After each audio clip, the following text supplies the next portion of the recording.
Et la multidisciplinarité dans le réseau Santé Wallon, qu'en est-il? Eh bien, les autres prestataires qui ne sont pas les médecins ne sont pas oubliés certainement au réseau Santé Wallon.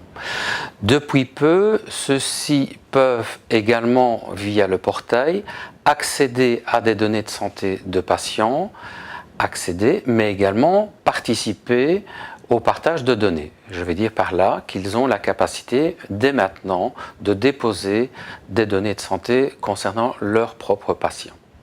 Comment cela fonctionne-t-il?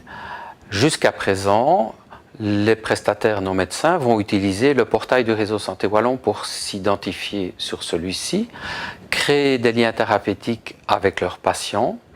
Si ce sont des patients déjà inscrits, c'est facile. S'ils ne sont pas inscrits, ils auront la capacité également d'inscrire ces patients-là en recueillant leur consentement éclairé pour leur partage de leurs données de santé. Une fois cela chose faite, ils vont pouvoir consulter des données qui leur sont partagées déjà aujourd'hui, typiquement de deux sortes.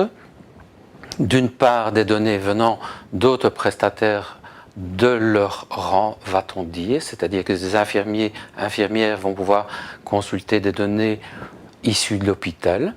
Le service des infirmiers à l'hôpital a produit un rapport de sortie, l'équipe de soins à domicile va pouvoir le consulter et inversement.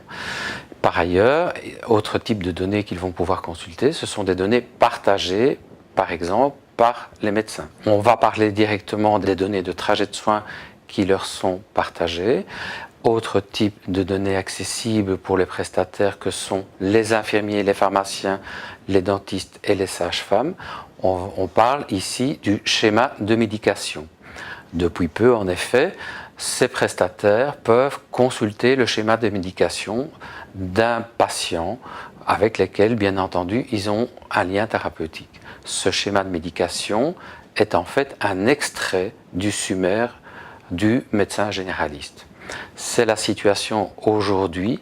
La situation de demain sera qu'il pourra également consulter les données de vaccination du patient et les données d'allergie du patient.